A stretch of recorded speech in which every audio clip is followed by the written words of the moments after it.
दोस्तों, आज हम दो कहानियां आपको बताएंगे। ये दोनों कहानियां आपको बुरे समय में हिम्मत देंगी। तो पहली कहानी, ये बात उस समय की है जब महात्मा बुद्ध अपने शिष्यों के साथ जाकर दूसरे गांव में प्रवचन दिया करते थे। एक बार की बात है, गर्मी का समय था, बहुत तेज कड़ाके की धूप निकली हुई थी। महात्मा बुद्ध और उनके शिष्य किसी गांव में प्रवचन देने जा रहे थे। उन सभी शिष्यों को गर्मी लग रही थी। गर्मी से हाल बेहाल हो रखा था और वो सभी चलते चलते बहुत ही थक गए थे। महात्मा बुद्ध के प्रिय शिष्य अब आनंद के मन में भी सवाल उठ रहा था। अंत में उन्होंने महात्मा बुद्ध से कहा, गांव कब आएगा और यहाँ से कितनी दूर है, हम थक गए हैं। तो वहीं खेत में एक बूढ़ा व्यक्ति काम कर रहा था। आनंद ने उस व्यक्ति को देखकर बुद्ध से कहा कि चलिए हम उनसे दूरी पूछ लेते हैं। बुद्ध ने हामी भरी और साथ चले गए। आनंद ने बूढ़े आदमी के पास जाकर पूछा कि यहाँ से आने वाला गांव अभी कितनी दूर है। बूढ़े व्यक्ति ने कहा कि यहाँ से वो गांव अब कुछ ही दूरी पर है, आप जल्दी पहुंच जाएंगे। ये कहकर वो व्यक्ति बुद्ध की तरफ देखकर मुस्कुराने लगता है।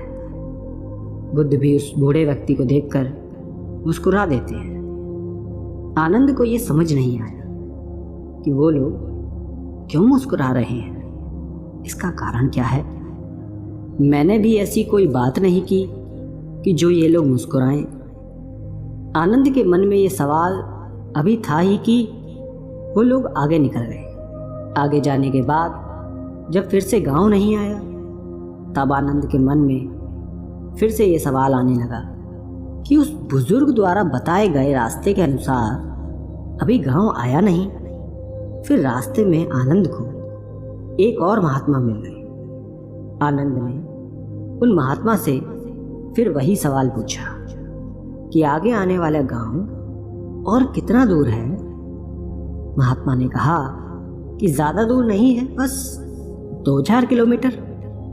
ये सुनकर आनंद ने मन ही मन सोचा कि अब तो पहुंच ही जाएंगे, पास में ही है। और फिर तभी दोबारा से महात्मा बुद्ध रास्ते में मिले। महात्मा को देख थोड़ा सा मुस्कुरा देते हैं और महात्मा भी गौतम बुद्ध को देखकर थोड़ा मुस्कुराने लगे।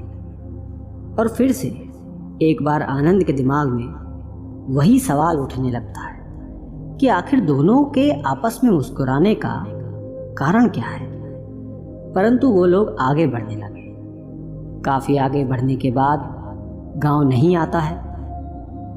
अब आनंद ने एक बूढ़ी माता से फिर पूछा कि गांव कितनी दूर है। बूढ़ी माता ने कहा कि बस कुछ कदम दूरी शेष है, आप गांव पहुंच ही गए। और एक बार फिर से वो बूढ़ी औरत और बुद्ध एक दूसरे को देखकर मुस्कुराने लगे। आनंद ने फिर ये सब देखा, लेकिन वो उस समय कुछ ना कहकर आगे बढ़ गया।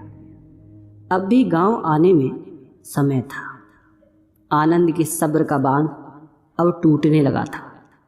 वो समझ नहीं पा रहा था कि हम गांव पहुंच क्यों नहीं पा रहे। वो रास्ते में रुक गया और कंधे पर रखे सामान को क्रोध में आकर फेंक देता है और अंत में महात्मा बुद्ध से कहता है कि वैसे तो आपने कहा है कि बेकार के प्रश्न नहीं करने चाहिए, लेकिन फिर भी मेरे मन में काफ़ी देर से एक सवाल परेशान कर रहा है और मुझे खाए जा रहा है।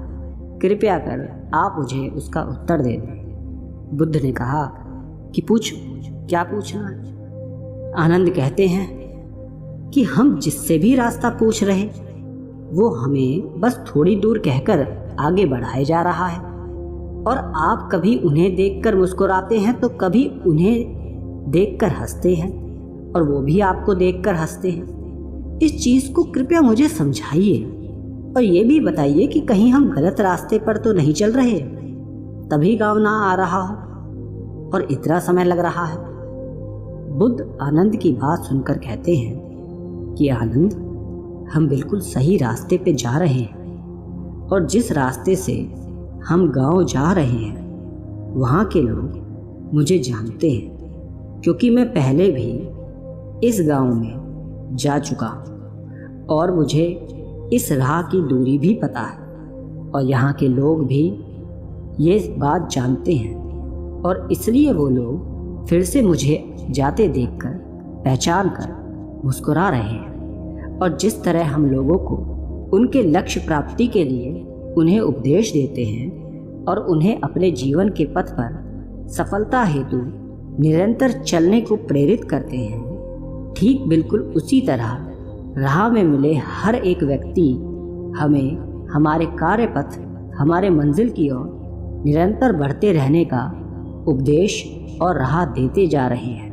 ताकि हम अपनी मंजिल तक सही समय पर पहुंच सकें। बुद्ध की ये बात सुनकर आनंद मुस्कुरा उठे और सभी एक बार फिर से गांव की ओर निकल पड़ते हैं और कुछ समय बाद वो लोग वहां पहुंच जाते हैं। इसलिए दोस्तों, जिस तरह बुद्ध और उनके शिष्य को रास्ते में कई लोग मिलते हैं जो उन्हें मार्ग जाने के लिए प्रेरित करते हैं, ठीक उसी प्रकार हमारे जीवन में भी हमें किसी न किसी रूप में प्रेरणाएं मिलती रहती हैं। बस फर्क ये है कि हम उसे पहचान पाते हैं या नहीं। हमेशा याद रखें दोस्तों, जीवन में आगे बढ़ने के लिए अवसर हर किसी को मिलता है। ये हमारे ऊपर है कि हमें उस अवसर को पहचान कर आगे बढ़ना है और हाथ आए मौके को हाथ से जाने नहीं देना है और साथ ही हमेशा अपनी मंजिल के प्रति धैर्य बना कर रखें। बेशक उसे मिलने में समय लगे, कठिनाई का सामना करना पड़े, लेकिन एक ना एक दिन वो मंजिल ज़रूर मिलेगी और जब हम उसे प्राप्त कर लेंगे तो सभी मार्ग से मिली कठिनाई को भूल जाएंगे और उस जीत की खुशी को महसूस करेंगे। इसलिए धैर्य और शांति बनाए रखें। ये सफलता की सबसे महत्वपूर्ण और बड़ी कुंजी है। दोस्तों, दूसरी कहानी है, बहुत समय पहले की बात है।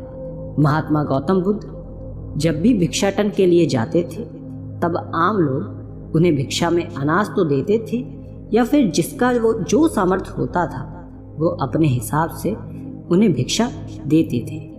और साथ ही यदि किसी के मन में कोई सवाल होता था तो वो बुद्ध को रोक के उनसे पूछ लेते थे। एक बार ऐसे ही महात्मा बुद्ध भिक्षा लेने के लिए एक गांव में गए। उस गांव के लोगों ने उन्हें भिक्षा दी।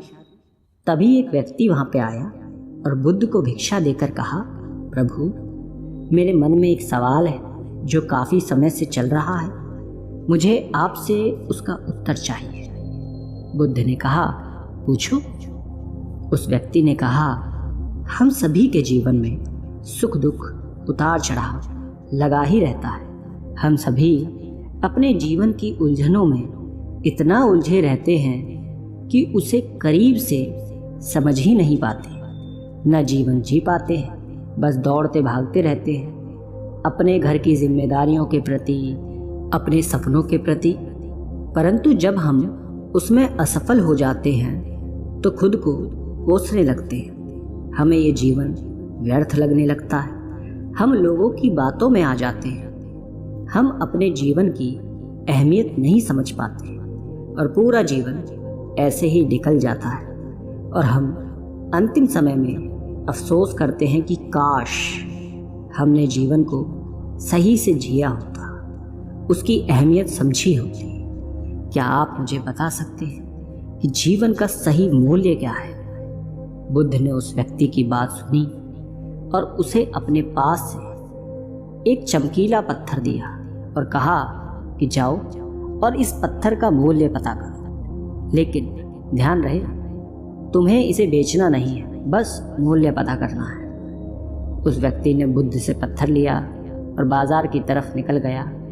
सबसे पहले वो एक फल वाले के पास गया, आम बेच रहा था। उसने वो पत्थर उस फल वाले को दिखाया और कहा कि तुम इसका क्या मूल्य दोगे? फल वाले ने चमकीला पत्थर देखा और वो उसे पसंद आ गया। उसने कहा, मैं इसके बदले तुम्हें 12 आम दूंगा। ये सुन व्यक्ति आगे निकल गया और इस बार एक सब्जी के ठेले के पास गया और उसे चमकीला पत्थर दिखाकर उसकी कीमत पूछी।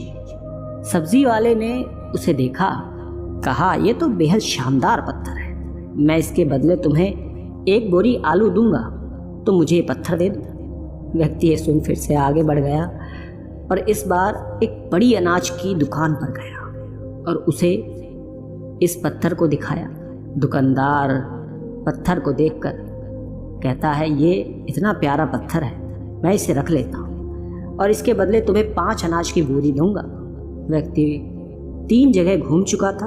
उसे हर जगह उस चमकदार पत्थर के अलग अलग मूल्य को जानकर हैरानी हो रही थी कि भले एक पत्थर का इतना मूल्य कैसे हो सकता है, इन्हें इसमें ऐसा क्या दिख रहा है। उसके बाद वो व्यक्ति एक सोने चांदी के व्यापारी के पास गया और सुनार को पत्थर दिखाया और उससे इसका मूल्य पूछा।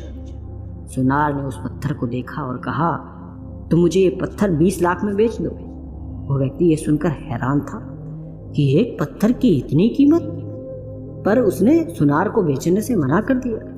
तो सुनार ने कहा, भाई 50 लाख में बेच दो। व्यक्ति ने फिर भी कुछ नहीं कहा। वो इतनी कीमत जानकर एकदम आश्चर्यचकित था। उसके मन में कहीं ना कहीं लालच भी आ गया था उसे बेचने के लिए, लेकिन उसे बुद्ध की बातें याद थी, इसलिए उसने वहाँ वो जताया नहीं। फिर सुनार ने खुद कहा कि तुम ही बता दो इसकी क्या कीमत तुम लोगे। उसने कहा कि मुझे माफ़ कर दें, मेरे गुरु ने इसे बेचने से मना किया है। और ये कहकर वो आगे चला जाता है। आखिर में वो व्यक्ति एक जौहरी के पास पहुंचता है। जौहरी उस पत्थर को देख उसे रूबी के रूप में पहचान लेता है। उसने उस पत्थर के सामने एक लाल कपड़ा बिछाया और उस बेशकीमती रूबी की एक परिक्रमा लगाई और माथा टेका। फिर जौहरी उस व्यक्ति से पूछता है, कहाँ से लाए हो भाई ये बेशकीमती रूबी? आप सारी कायनात, क्या सारी दुनिया बेचकर भी इस अनमोल पत्थर की कीमत नहीं लगा सकते? ये सुनकर वो व्यक्ति हक्का बक्का रह जाता है और भागकर वापस गौतम बुद्ध के पास जाता है, उनके चरणों में बैठ जाता है, पूरी कहानी बुद्ध को बताता है और अंत में कहता है, महात्मा कृपया करके अब आप ही मुझे मानव के जीवन का मूल्य क्या है वो बताएं।